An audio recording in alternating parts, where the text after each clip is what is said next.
जय हिंद फ्रेंड्स। देखिए आज हम करने वाले हैं कुछ इम्पोर्टेंट क्वेश्चंस। उसी सीरीज को आगे बढ़ाते हैं, करते हैं आज की क्लास शुरू। सुनिए आज का मोटिवेशनल कोट जो आपको ऊर्जावान बनाएगा, आपके चेहरे पर मुस्कान को लेकर आएगा कि ना थके हैं पैर अभी, ना अभी हिम्मत हारी है। ना थके हैं पैर, ना अभी हिम्मत हारी है। हौसला है एक सरकारी नौकरी पाने का, तभी तो रातों से लड़कर भी संघर्ष जारी है। करते हैं आज की क्लास शुरू। पहला प्रश्न है कि स्थायी बंदोबस्त किसने शुरू किया। स्थायी बंदोबस्त की अगर हम बात करें, स्थायी बंदोबस्त की अगर हम बात करें तो कॉर्नवालिस के समय क्या होता है, स्थायी बंदोबस्त व्यवस्था शुरू हो जाती है। फिर आगे पूछता है विश्व ओजोन संरक्षण दिवस कब मनाया जाता है। विश्व ओजोन संरक्षण दिवस की अगर हम बात करें तो 16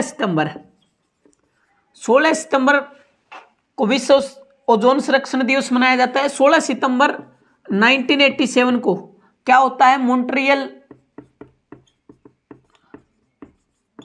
प्रोटोकॉल।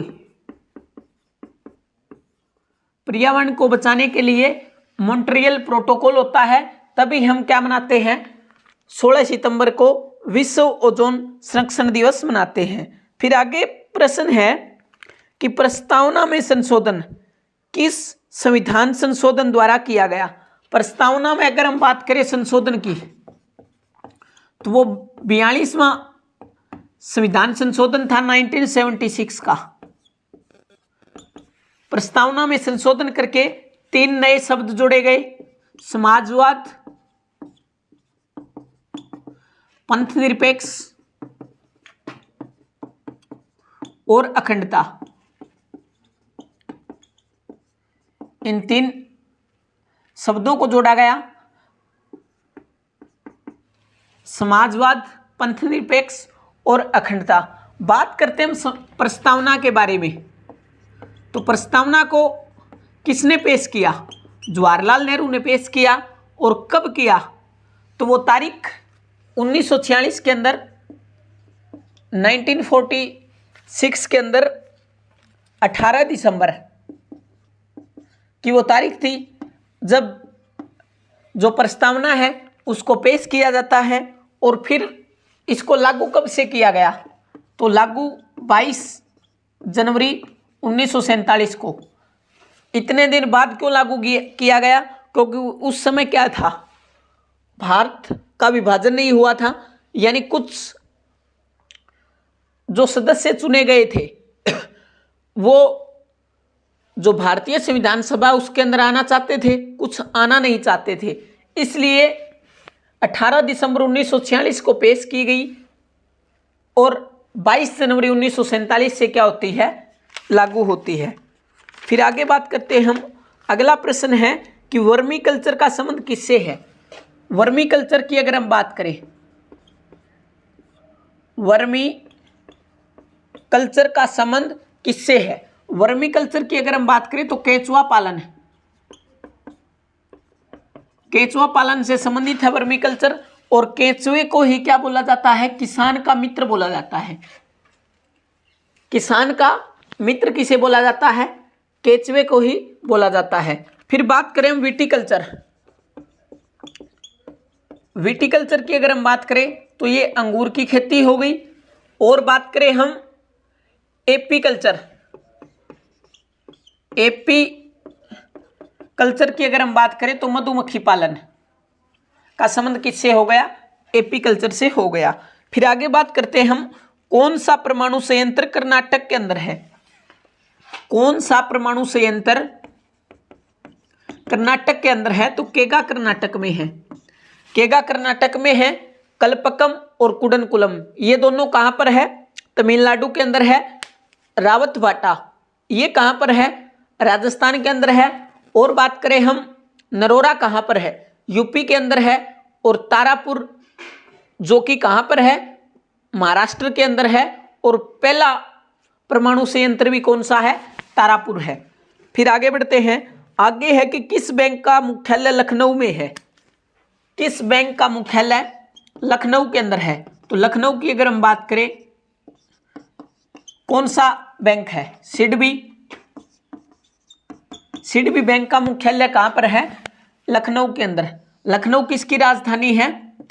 यूपी की ये कैपिटल है। वर्तमान में यहां पर सीएम की अगर हम बात करें तो आदित्यनाथ योगी जी यहां पर सीएम है, और गवर्नर की अगर हम बात करें तो आनंदीबेन पटेल यहां पर है गवर्नर।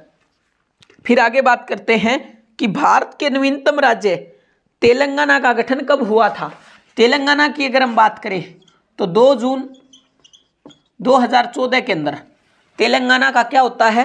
गठन होता है। और बात करें वर्तमान के अंदर भारत में कितने राज्य और यूटी है, तो वर्तमान के अंदर भारत के अंदर 28 राज्य और 8 यूटी है। टोटल कितने हैं? 36 प्रांत वर्तमान के अंदर भारत में है। बात करें हम जम्मू कश्मीर अलग हुआ था, जम्मू कश्मीर को केंद्र शासित प्रदेश का दर्जा दिया गया था, तो उसके अंदर परिसीमन किया गया है विधानसभा की सीटों के लिए। तो उस परिसीमन आयोग के अध्यक्ष कौन थे? तो वो थी रंजना प्रकाश देसाई। रंजना प्रकाश देसाई उस परिसीमन आयोग की क्या थी? अध्यक्ष थी। फिर आगे बात करते हम। आगे प्रश्न है कि किस संविधान संशोधन द्वारा संपत्ति के अधिकार को मौलिक अधिकार की श्रेणी से बाहर कर दिया? यानी संपत्ति के अधिकार को मौलिक अधिकार की श्रेणी से बाहर कर दिया गया।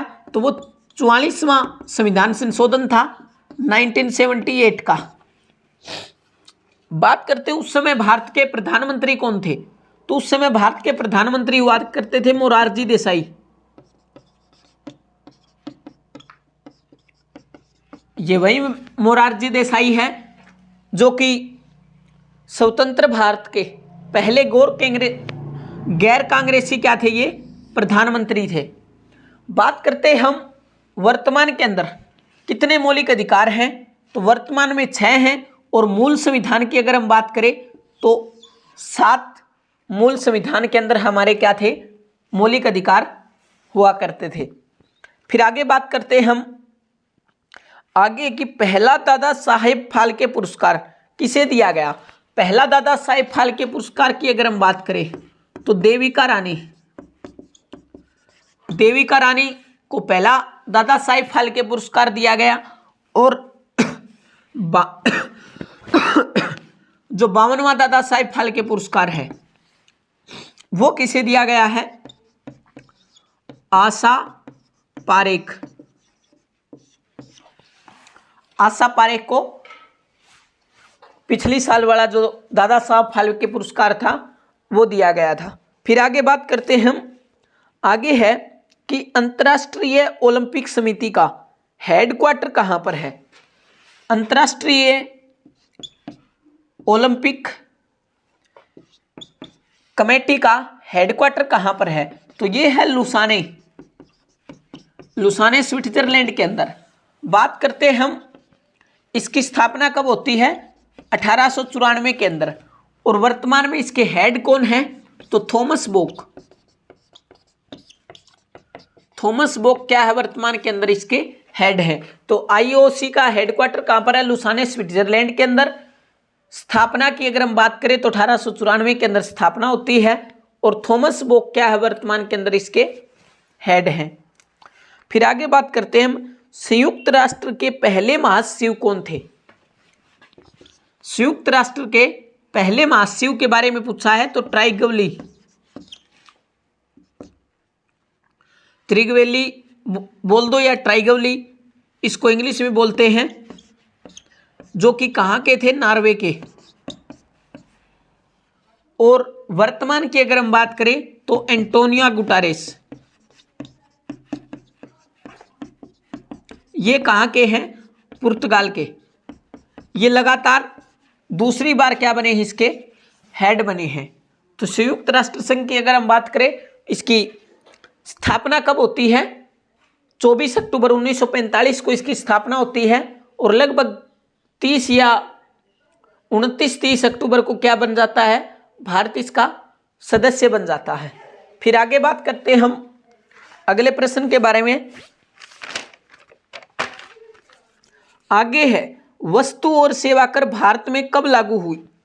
वस्तु और सेवा कर को भारत में कब लागू किया गया है, यानी जीएसटी को कब लागू किया गया। 1 जुलाई 2017 को, 1 जुलाई 2017 को क्या कर दिया गया, जीएसटी को लागू कर दिया गया।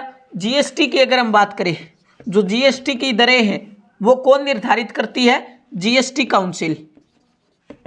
जीएसटी काउंसिल जीएसटी की दरों का निर्धारण करती है।